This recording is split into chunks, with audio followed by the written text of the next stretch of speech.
Britain is a maritime nation, an island with a history of seafaring. We have one of the longest coastlines in Europe, and yet it's almost impossible to get planning permission to build next to the sea because the coastline is so protected. But the couple I'm going to meet this week are going to build a house right there. Did we expect this build to be without problems? No. This is one of them. There's always a way. I just haven't thought of it yet. The fact is that I'm not in control, and that's the difficulty.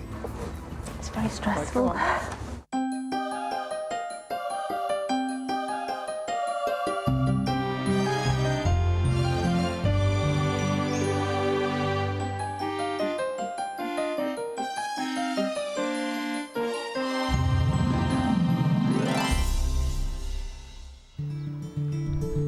This is the beautiful South Devon coast. It's a magnet for retiring pensioners and thrill-seeking weekenders, dreaming of a beachfront home and a permanent holiday lifestyle. Mark and Julie Vasey both grew up by the sea, and they've lived here for most of their lives. 3 years ago, they began searching for a seafront plot. And finally, their patience has paid off. Hiya. Hi. How are you? Pleased to meet you. Nice to meet you. Hiya. How are you? Nice to meet you. A chance call from an estate agent led Julie to this plot, right above the beach. It comes with its own derelict bungalow. Nice house you've got. Oh, fabulous, fabulous. And presumably you're not going to live in this bungalow, are you? No, not in that state especially. So what are you going to replace it with then? I suppose best description is a Miami beach house. Just like that? Just like that. We've had a couple of holidays in Miami and we very much like the Art Deco architecture there. We're building double height, flat roof, lots of glass all across the back to maximise on the views. White render, very crisp. Very crisp, Yeah. very modern, very different for Exmouth. So tell me, what's it going to be like when it's done, this place? I mean, how do you imagine it to be, Julie? I just want to feel that I'm on holiday. A really nice, I mean, I love being by the sea anyway, but I definitely didn't want to build a traditional brick executive box. I think the plot's so lovely. Mark and Julie's house is all about those sea views. The bungalow is being replaced by a large 2-storey timber house, enveloped in render and thrust into the hill. The design's based on a series of interlocking boxes facing the sea. The dazzling white render and geometric lines will mimic the Art Deco beach houses Julie's seen in Miami. On the ground floor, the entrance will lead into a double-height glass atrium. However, to make the most of the incredible views, the main living space will be on the first floor. This will be Julie's glamorous entertaining space, with a suspended fireplace and a circular kitchen. Floor-to-ceiling glass doors will open onto a curved deck, with the inevitable hot tub in which Julie and Mark can pretend they're still on holiday. Across the mezzanine landing will be the master bedroom, where Mark and Julie can wake up to the sea every morning. Next door, there'll be an ensuite bathroom and wet room. Downstairs will be a further 3 bedrooms with bathrooms, an office, and even a home cinema. But beachfront living doesn't come cheap. The plot alone cost over £400,000, leaving them very little money to pay for the house itself. And how much is it all going to cost to build? Well, the budget's 200,000. It's tight. That is Very tight. quite tight, considering you tight. spent probably double that on the site or something, haven't you? I mean, that's sort of like the wrong way round, really. Yeah. A lot of people spend 200,000 on the site and then Yeah. considerably more on the build. Yes, they do. They do. Yeah. Well, we're going to be hard negotiators, and if we can't completely finish it for the budget, then we'll just have to move in. When do you expect to get the thing finished then? We're hoping to get it done by the end of March, and we're hoping to have the timber frame up before the end of December. And the roof. And the roof on. We have to be out of our rented property by the end of March, so... So watch this space. We'll probably have a tent in the garden or something. You're mad, the pair of you, aren't you? I know. Mad, yes. To save money, Mark and Julie are hoping to manage this build together rather than take on a full-time project manager or main contractor. But both have busy work lives to fit in as well. Mark's the financial director of a plastics firm, and often away. Julie has her own business, selling suntan spray machines. I think that managing the build themselves, whilst not always being on site, is extremely ambitious. Moreover, instead of paying architects' fees, they've employed a building designer, Mick O'Connor, to provide just enough drawings to get them through planning. He's designed the house with the tight budget and schedule firmly in mind. It's a very simple building. We've designed it like boxes, mainly because of the budget, and boxes are cheap to build. Cheap to build, yeah. But because they all interlink, it gives an interesting shape. So are you going to be able to get it done? I mean, you've got a budget of 200,000, you've got to get it finished by March, you've got to get it built through the winter. Possible? If we get out of the ground okay and get the timber frame up, then I think things will fall into place. So it's below the ground where the worries are, and until we've dug every single trench and got the foundations in, we're not going to know what the answer is to that. By the autumn, they've started the groundworks on this sloping site.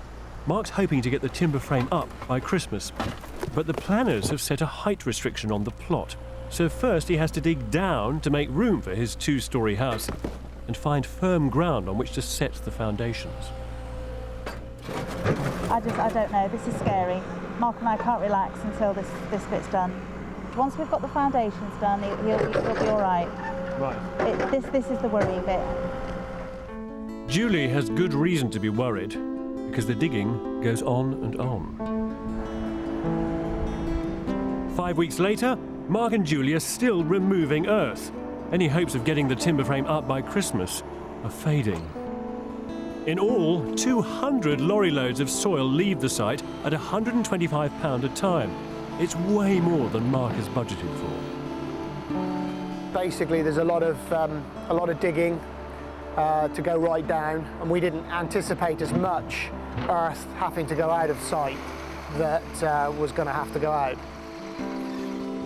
We were allowing for groundworks and drainage about 40. But I anticipate it's going to be a difference of about 10,000, so it's quite a big dollop of money extra, but you know. Although this house is being built on an extremely tight budget, for Julie it's important never to lose sight of the bigger picture. What is it then about being here that kind of matters to you? I just love it. I just love being down on the beach, the wind blowing. I love the way the sunlight plays on the sea. Love the sound of the waves. My favourite days are the wild ones.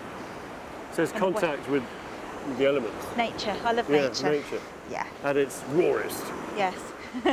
As it happens, the design of the house has evolved into something really special. But so much of the design of the house is about that view, isn't it? It's Very about much. capturing that view, like a giant camera. It's a huge picture hanging on the wall in the lounge. I don't need any other pictures. But the emotional investment isn't all Julie's. For Mark, it also represents something special. Next year is our 25th anniversary. She said to me, "What are you going to give me for my 25th anniversary?" And I said, "I'm giving you a house." Great present.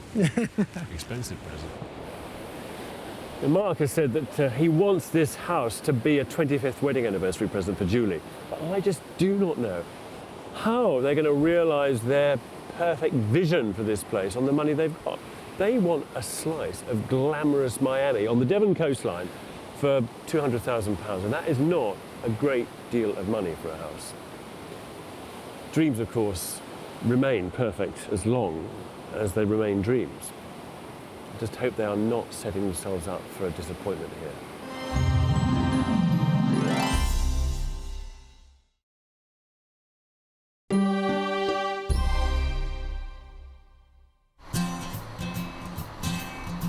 Mark and Julie Vasey are building a Miami-style waterfront home in South Devon. They were hoping to have a timber frame up on top of their beam and block plinth by Christmas, but they're already 6 weeks behind schedule. Desperate to get the foundations laid, Mark even tries to bribe the builders into working on Christmas Eve.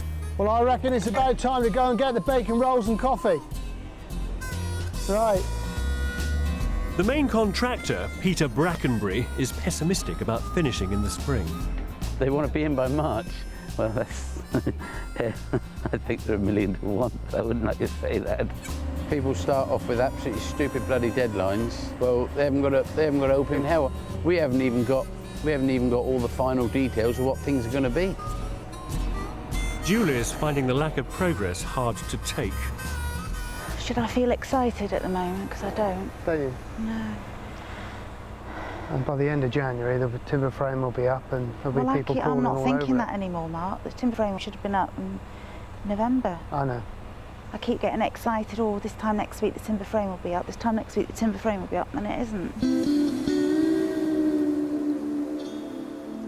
But it's not just the groundworks that are delaying the build.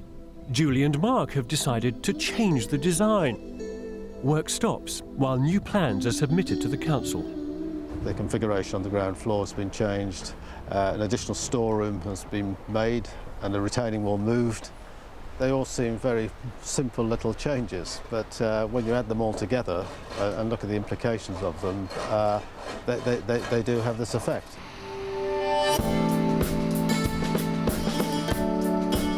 It's another month before the new design is approved and the frame can finally be erected.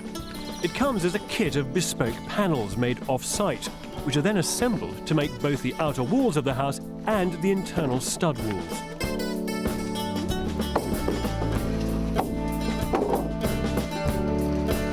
It's a more sustainable build method than conventional masonry, and it's much faster.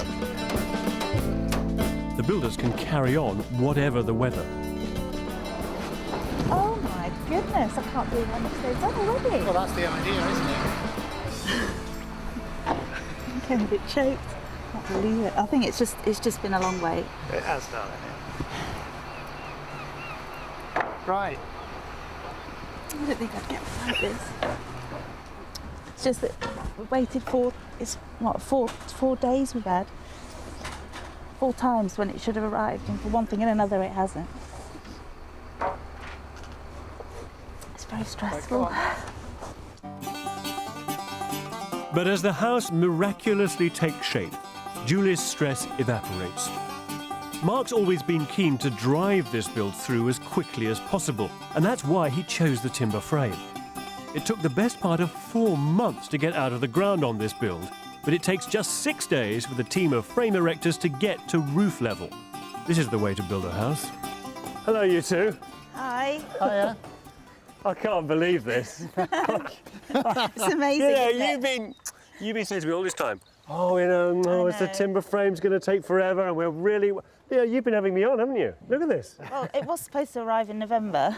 It's beginning Even so. I saw you at the beginning of November. Yeah. I saw you at the beginning of November, and I thought, you know, you had all these problems with groundworks and getting the site prepared, and look at this. In the middle of winter, bang. But my goodness, look what they've done. I mean, they've put up stud internal walls as well as the outside shell. Look at it. So what's this room here? That's a spare bedroom. Yeah. Now the frame's up, it's suddenly clear just how enormous this house is going to be. Yeah. Oh, look at this. This is more like it. I mean, look. I know. You come through these kind of relatively conventional spaces into this great big void. It's magical, isn't it? I know. But it's the large open-plan upstairs living space where the real thrills are to be had. That view! Fantastic, Oh my goodness! You know, this is what it's about. Look at that. I have not seen that before. I mean, I stood, you know, further up the hill, but the view from there is very different. You see far less of the sea. This is amazing. Yeah, Utterly it's very beautiful. nice, very nice. I don't think it matters what the weather's like either. I think even on a cloudy day, a stormy day, a wild day, it will just be amazing. The fact it's going up so quickly, does that mean it's going up cheaply, or is it still expensive? It's still expensive. And the groundworks, I remember you saying to me, they cannot go over. Everything has to be fixed. Yeah. It's not going to be possible. Well, that's exactly the bit that has gone over, you know, that's made us over budget at the minute. How much more were they than you It thought? was about 15 to 20,000, something like that extra. More. So where are you going to claw that back from? I'm really hoping, I mean, I was hoping to be able to furnish the whole house, but we're just going to have to stick to the main living space. And It's an issue, isn't it? Because a building of this kind of design, which is quite uncompromising and quite unforgiving, is not going to let you move in a tatty old sofa, is it? It's not going to let you put in nasty cheap door handles. is it? Well, I am a believer to a certain extent that you can get the look without spending an absolute fortune. But that belief in getting Rolls-Royce styling for forward money is a dangerous one. In the wrong hands, a glamorous design can often end up looking cheap and poorly finished. The question here is whether the breathtaking beauty of the view will be matched by the level of craftsmanship inside. But not everything is about the bottom line. Mick, the designer, and his engineer have cleverly hidden a steel frame in the timber structure to form the huge first-floor space. What we do have here is a large expanse of glass and openings. Yeah. A 6-metre clear opening in the middle there. We've also got a very wide room, a very wide open space. To get a timber to span that, we'd have to use glue laminated timber, and that would give us a very deep beam. The combination of steel reinforcement and timber frame is a very efficient and elegant one. It'll make this building strong enough to withstand the powerful Atlantic storms. By the end of February, the timber frame is up and they're ready to start cladding the roof. But Mark has decided to change things. Instead of the aluminium roof initially planned, he now wants a cheaper, flexible plastic roof. I'd choose the aluminium every time, because where it would be visible, on the edges for example, it would sparkle and sing real building craftsmanship. Plastic is as plastic says. It's cheap. Moreover, Mark's choice means a revision to the planning permission, so work on the roof has to stop. But that doesn't deter Mark. He gets the building wrapped in plastic in an attempt to keep the weather out so that the underfloor heating can be laid inside. It's a very risky strategy. I'm a bit worried about downstairs because when we put the underfloor heating down and then the ply on top and we get water in it, it's actually a swimming pool that's going to hold it. The damp's going to come up through the floor, give us untold problems. So really we need to be fairly sure that what we've got there is dry. 2 weeks later, Julie and Mark are still waiting for permission to change the roofing material. The building only has a temporary cover, and Sod's law dictates that when you want to keep something dry, it's going to rain. That's quite spectacular. It's weeing, isn't it? It's a mess. It really is. Because we've done things round the wrong way. Ask about Yeah. face. It's so We have. hard to do everything in the right order sometimes, though, isn't it? You know. Time Well, it is is. what it takes, isn't it, Time. to do it in the right Time. order. Yeah. What happens is you learn from this one, and the next time you do it, you get it spot on. But I ain't doing it again. No, but Julie, you knew even before you started what the right way round would be. It's just that you wanted to get it done quickly. You wanted to kind of push it on, didn't you? Yeah. There you I'm go. suffering for it. Did we expect this build to be without problems? No. This is one of them.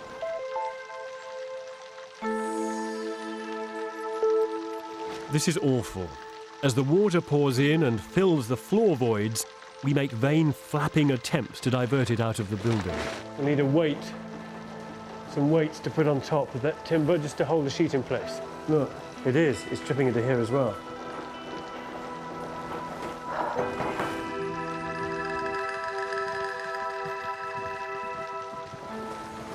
I think that might just do the job.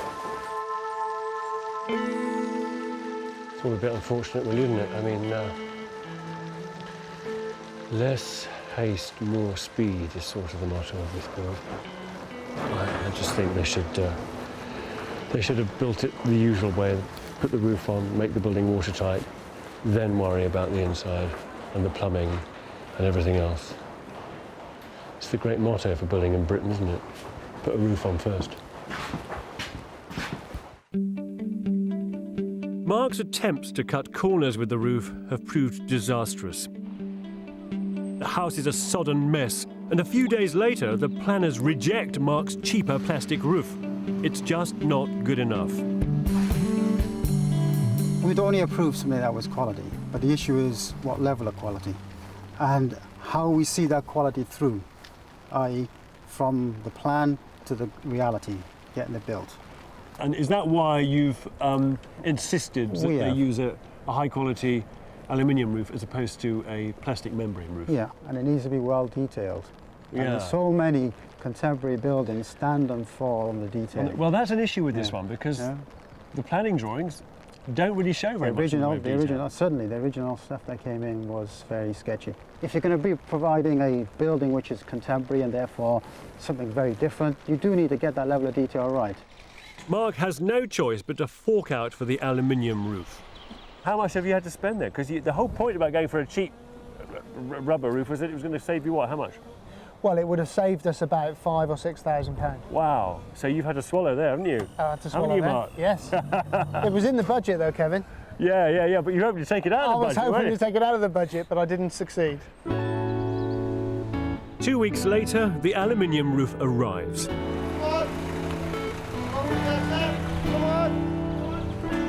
It's made on site in a huge mobile manufacturing plant, where individual panels are pressed and cut from a massive roll. Each bespoke piece clips into position and is fitted using a special tool, which presses a raised watertight seam into the metal. It's now the end of March, and time's run out on Julie and Mark's lease. Their new home is still not even watertight, so they've no choice but to go to Julie's parents. Mark's increasingly busy at work, so Julie has to oversee the move, run her own business, and project manage the build alone. I do find it a bit overwhelming at the minute when I go down there, because I'm starting to notice, like, for instance, once the plasterboard goes on, you can't start changing your mind then where you want sockets and things like that, and wiring, all these little things, you know. So anyway, you get into a situation where you get forced into making a decision. People say that when you're building a house, I tell you, nothing prepares you for it. With no detailed drawings, there are hundreds of decisions to make about venting, wiring, plumbing and heating. But Mark's away on business, and Julie simply hasn't got enough time to devote to the build. Without an architect or project manager on site, the subcontractors are being left to their own devices. We have drawings, we've put pen to paper and made our marks and made decisions ourselves, really. But yeah, we've got something to go to, but very, very vague, really. But yeah, that's been difficult, like with nobody being actually on site to ask to make a decision. It's literally like a ghost town here sometimes. Inevitably, things are happening in the wrong order. If you have this extractor, which is quite a big oval extractor, which is going to be around this area, Yeah. ideally you're better off extracting out rather than just recirculating. So that means cutting through that metal on the roof then? Yeah. I'll have to ask Mark about that. That's his department. That's a bit too technical for me. Okay. Julie's out of her depth. Mark tries to give what help he can over the phone, but it's just not working. Hiya, can you talk for a minute? We're just in their kitchen area. There's 3 water pipes coming in, 1 hot, 1 cold. What's the other one for? 3 waste. You got 2, 1 for the sink, 1 for the dishwasher. 1 for the sink, 1 for the dishwasher waste. Do you know what the 3rd waste is for? Let me just pass you over to Tommy. It's easier than me. Hang on. Here goes Mark. That's great. Hello, Mark. You'll have the main water feed coming in, which is the hot and cold, and then you tee off that. Every ambitious project needs a really good project manager to coordinate it, get the trades on site and get them together to put the house up. Except on this job, that role has been taken on by Mark and by Julie and by their designer and by the builder. But all of them, to some extent, are either inexperienced or they're absent.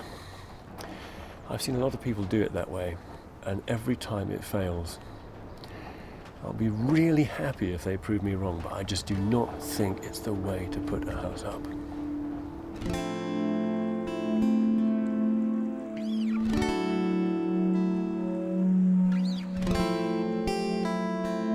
Being away all the time on the road, you know, travelling around Britain, Julie's been coping coming down to site a couple of days and ringing you up saying, you know, what do I do? And you can't make decisions at the other end of the phone that easily. No, the decisions haven't been that easy, and that probably, to a certain extent, has been the reason why the schedule has gone out a bit.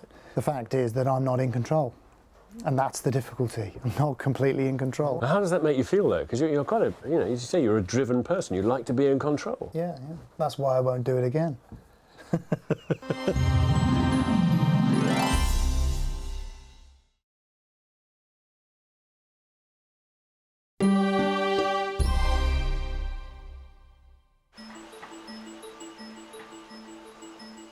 It's now April, 6 months into the build, and Mark and Julie's beachfront house is still not watertight. Even so, Mark has pressed on with the internal fittings to try and make up for lost time and keep on budget. At least some of the windows have arrived. Downstairs they slot easily into place. Upstairs, however, is proving much harder. Julie has always wanted sliding glass doors all the way across the front of the house to frame those amazing views. But there are no detailed drawings showing how the doors fit. We came up with the idea of having all this glass, but then you've got to think how to actually do it. Designers tend to come up with good ideas and sometimes not think how you can actually carry the idea through. What I wanted was a computer-generated image of these doors when they've been designed, and I'm... Bit late now. I know it is, but there just seems to be obviously a lot of steel in there to support the ceiling, so I've not only got these 4 supporting posts within the lounge, but I've got really massive chunky frames, and it's worrying me that it's going to look not like I expected. All the steel that was put in to support the building is now getting in the way of the views. Since Julie and Mark didn't want to pay their designer to oversee the build, no one's actually thought through how the doors will work. They'll have to hang on the outside of the building, but there's nothing to support the weight. The fact that the front alone weighs a ton. There needs to be solid underpinning steelwork. So did you redesign all this? We sat down with our supplier and designed a patio door and sliding door section that would meet the requirements. Okay, so the building designers had very little to do with this, in fact. In fact, very little. In fact, nothing at all.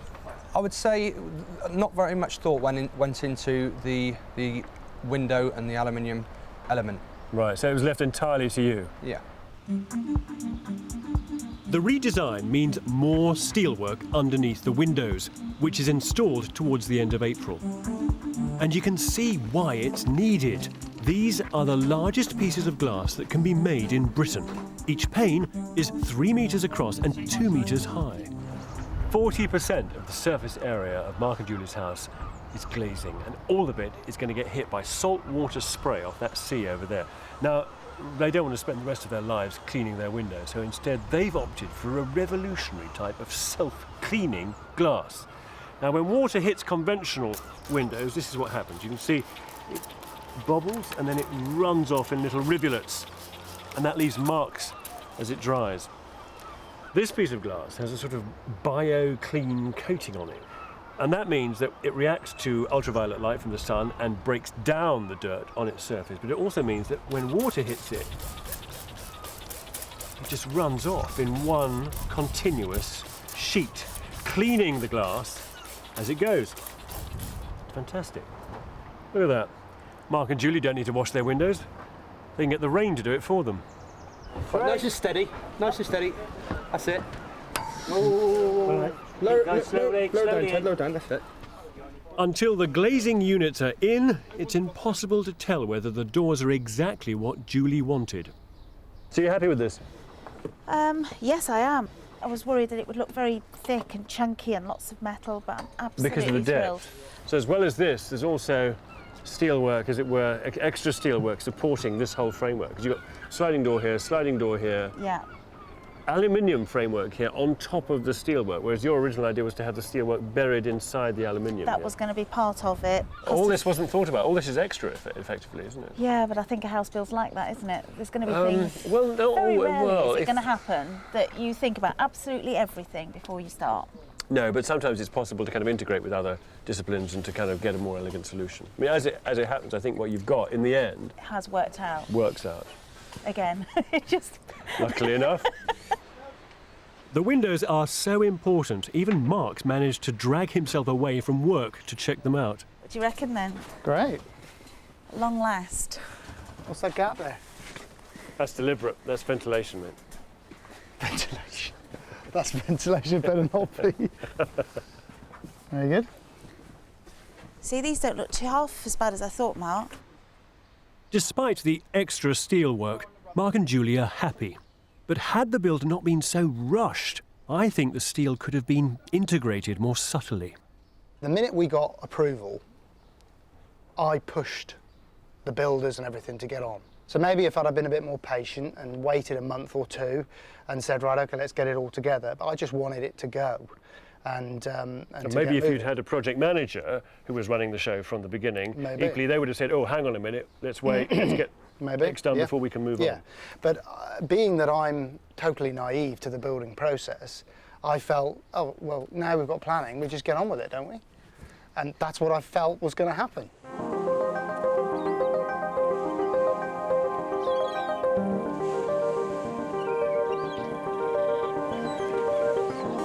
It's now May, and Mark and Julie are still living with the in-laws. This build has, of course, not gone perfectly smoothly, and Mark and Julie have both felt clearly out of their depth. They've either been unwilling to pay for or just got nothing in the way of professional support. It's an absolute nightmare. It's an impossibility to run a job and build a house. And that's why we need somebody to do it for us. Ian Murray is already a subcontractor on the build, and he's volunteered himself as project manager. His first job is to survey the building with Mick, the designer. But that's not just damp, that's running water on that. We've got quite a bit of work here to do. We've now got to lift the floor because there's like an inch and a half of water line continuing under the floor. So we have to lift the timber floor that's there now, remove all the water, clean the place out, seal it. Then we have to put everything back and board it and plasterboard it afterwards. This remedial work is going to be complicated and no doubt costly. But Ian takes it all in his stride, and soon there's a palpable air of progress, which leaves Julie running to catch up. It's really, really getting difficult now because we've got a new builder as of a week ago, and he's just moving so fast. And he just said to me about an hour ago, can we have all the bathroom pieces for Monday? And I thought, I can't tell him that I've not actually ordered them yet. It's a bit strange because I'm not used to seeing so much happening on the site. So the stress levels have gone down in that we've gone from not very much happening to it all going very quick. So I'm really having to crack on now. Julie is now performing a delicate balancing act between pushing orders through on one side and on the other, getting down to site to check everything is just how she wants it. The toilet is now too close to that basin. Tiling's already down on the floor and it's concrete under there, so it means moving the waste. That isn't going to be a straightforward job. It's possible, it's a pain in the neck, but it's got to be done. But that'll constantly annoy me if the toilet's over there and it's not central between the bathroom and the base. Shall I leave that one with you? Yeah, just leave it, I'll come back to this. Alright. There's always a way. I just haven't thought of it yet. Don't scratch my top. No worries.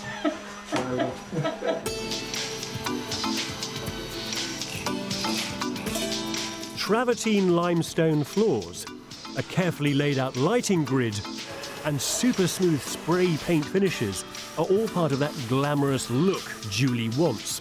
What I don't understand is how she's able to get any of it on the cheap. So give me an example of something where you've struck an incredible deal. The travertine, when we first started looking at that, I started off at £95 a square metre. Yeah. We paid about £30 a square metre, but because I kept looking, and I shouldn't keep looking, was it about £14.99 we saw on the internet? Don't be ridiculous. It does depend where it comes from. To my knowledge, Italian travertine is probably the best. This is from Turkey, but it's still very beautiful. Yeah, it's just looking at what you actually want and shopping around. And but, driving a hard bargain. Driving a hard bargain, yeah. There are a lot of holes in this ceiling. There's one very big one over there. What's that? Well, that's our bath filler. The reason there is a big hole there is because Julie wanted it in the centre of the two lights. Yeah. So, and it would have looked awful if it was off centre. I want everything exactly equidistant. Everything's got to be symmetry. So is this another one of Julie's hot tips on how to get the look? Symmetry. Well, Certainly is. I don't like things that are off centre. Everything's just got to be. That would annoy me if I was laying in the bath looking up, and that bath filler was slightly off. Yeah. That would really annoy me. It's just attention to detail. Definitely attention to detail.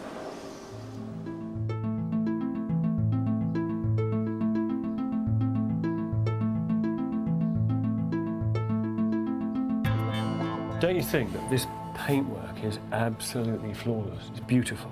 And look, they put in sockets and they put in light fittings, they've done the second fix, and they've done their joinery detailing in the building. And yet, round here, look, by this piece of perfect plasterwork, there is just fresh air. There's no window, there's no glazing. I mean, look at that, it's completely unprotected. Now, I have visited some sites where they put the glazing in at the last possible minute. But leaving it this late is absolutely winging it. And by June, the building is still not watertight. Nonetheless, inside work carries on. Fitters install Julie's bespoke round kitchen, which will be the hub of the open-plan entertaining space. And in the atrium, the specially designed staircase is assembled and fitted. Julie is in her element. Oh, I've been longing to walk up some stairs. There you go. Instead of ladders. Oh, these are amazing. A lovely shape. Okay. Oh, that's fantastic. Very nice. Yeah, they work. They work. Very nice. A week later, the final pieces of glass for the atrium arrive. On three then. 1, 2, 3. Nice and steady, nice and steady. Towards us. Don't go too much inside. Once all the windows are in place, the only thing left to completely seal this building is the render. Rendering a masonry wall is absolutely straightforward. You just wet the wall down so that it doesn't suck too much moisture out of the cement mixture, and then you just trowel it on. Whereas rendering a plywood wall, now that is something else. And this house is mainly plywood. So the solution is to nail some kind of mesh onto the plywood first before you render. Now this is a really clever product they're using here. It's a single sheet and it's composed of 3 layers, the first of which is just a breather membrane, the second of which is just recycled cardboard, and the idea is you wet that before applying the render, and that way the render doesn't get too much moisture sucked out of it. And thirdly, a layer of stainless steel mesh. Stainless because here they're in a marine environment and it shouldn't rust. The idea is that once the render dries and hardens, it will grip this stainless steel. And that will give Julie and Mark their Miami crisp rendered look on what is essentially just a wooden house. As they start to render the outside, it's clear that if this building is to be lifted above the plain ordinary, then the finishing will have to be exemplary. I know this place looks unfinished, but at the moment it is so ugly, so scrappy. And the words of the head of the planning department are ringing in my ears that the success, the architectural success of this building, depends on the success of all the detailing. So, if that render isn't absolutely smooth and perfect, if that capping detail down the building isn't perfect and thin as a blade, if these double glazed windows are ending up looking bog ordinary, then the building fails. It loses all its integrity. And then all that obsessing on Julie's part, where the downlighters go and how high the bath should come, all those obsessions are irrelevant.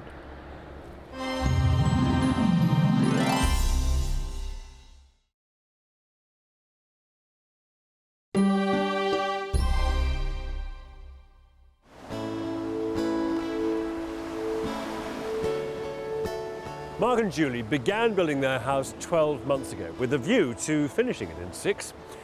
It's now the middle of October, and to be frank, I didn't think that I was going to be back here this year, but I am. Julie has got her Miami beach house, and they've moved in.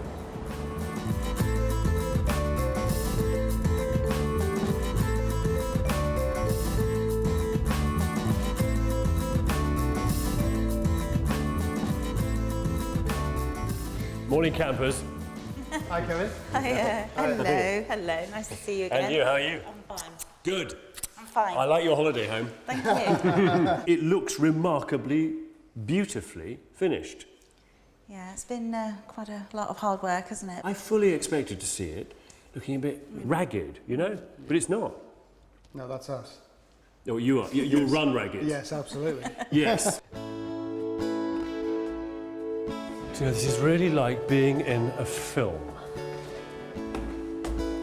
It's beautiful. Wow. That's something else, isn't it? Every time I've come here, we've ended up in this space. I've always felt that the success of the building depended on the success of this one's big living kitchen dining room area. This is the home, this is the heart, isn't it? It is, yeah. Well, this is where everything happens. That's why we wanted it so open plan. Love this. Very sort of Art Deco looking, the shapes, the curves, the colours even. And you've got those Art Deco glass bricks in the wall as well. It's got a very, very self-conscious kind of Miami look to it, this, hasn't it? Yeah, it's very fluid and seaside colours, light and airy. Puts you in a good mood. That's what we wanted. I wanted to create a holiday house. You know, there's people who suffer from SAD and you've got these light boxes. Yeah. This is my light box. It's big light. Anywhere else, the deliberate Art Deco character of this place would seem spurious, but by the beach, it's the absolutely appropriate seaside style. I mean, it looks staggering. One of the things that I felt would make or break the building was this window profile, the plastic, which looks good, doesn't it? It does. It's very neat. Very neat. You said to me when we first met that actually you could live anywhere. You could live in a little hut, but as long as you have this contact with the beach and with the sea. I know. It's just a bonus, isn't it, having a house like this now? It's a totally different living experience. This view changes every 5-10 minutes. There could be a boat sailing by. We've even heard that there's been dolphins that people have seen. You can hear it too. Oh, yes. Certainly can. Wow. That's amazing. Listen to that water. Look at the view. And the sound, seagulls, a great long stretch of coast, you hear the waves crashing. Isn't it beautiful? The views of the sea continue uninterrupted through the absolutely minimal glass balustrade. And although the deck is yet to receive its skin of resin-bonded gravel, it's already performing to full expectation. But the acid test of this building's exterior must lie in the quality of the render. Simple as that. It was the one thing I was worried about, because the house looked so scrappy at one point, didn't it? It did. It's exactly the look we wanted. We didn't want a stark white. We wanted a very sort of chalky off-white ivory sort of colour, didn't we? And that's what we've got. So yeah, we're very pleased. As you would expect of a building in this setting, almost every room is orientated and planned around the view. It's all done, isn't it? It looks lovely. Really lovely. Oh, you know, look, I know it's the same view, but uncannily, it looks so different. It's really hard to get up in the morning. I bet it is. Guys, you've got to get your priorities sorted out. Tell you what, I'll come down here and just look out the window for you. The view from the bathroom window has determined not just the position, but also the exact height of the bath. Did you get your bath height right? Oh, yes. In the end, underneath your window. You remember that, do Just you? at the right point? Yeah. With the lights and the spout all lining up? Yes. Yeah. The bath is just at the right height to just have the nice view. So it's really deep. It's lovely. Oh! I'm sorry, that is like watching an elephant piss. Oh, you spoil that now. It's lovely. Rubbish if I spoilt it. The fun and games don't just end there. Thanks to Julie and Mark's tenacious negotiating skills, They have, surprisingly, got the look, but at bargain prices. There's a boys' toys music system in each room, touchscreen mood lighting, even a cinema room downstairs. But I think what really makes this place satisfying is the high level of detail and finish that Julie demanded, the symmetry she achieved, and the friendly homage this building pays to its Art Deco forebears. But has it all been worth it? If we'd have known what pain we would have to go through, we would never have started it. I way underestimated the amount of decisions that you have to make in a build. You just think it's going to be fairly straightforward. You wanted this very ambitious building. You didn't have a main contractor. You didn't have an architect on a full service contract. You wanted to do it yourself, but you weren't here. Yeah. I know. And that's obviously the difficulty. If I ever did do something like this again, if we employed anybody, it would be a complete building firm. To do the whole thing? Yeah, that was from beginning to end. Turnkey total, lock, delivery. stop. Yeah, absolutely. You're always pushing. Yeah. Pushing for that extra bit of vision, that extra raft of glamour, that extra room, that extra view. Yeah, we wanted to use the space in a way that we could enjoy it in the house and the space that we've created. You're going to tell me how much you spent?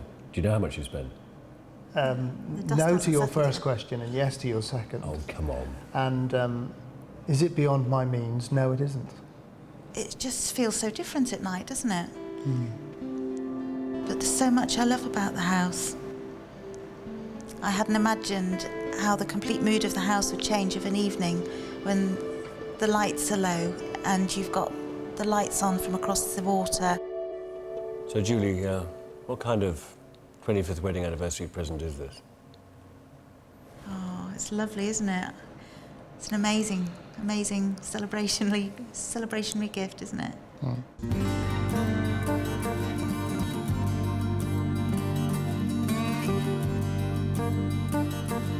You know that party you get invited to and you don't want to go, you don't have high expectations of it, but you do go and you end up having a really, really good time.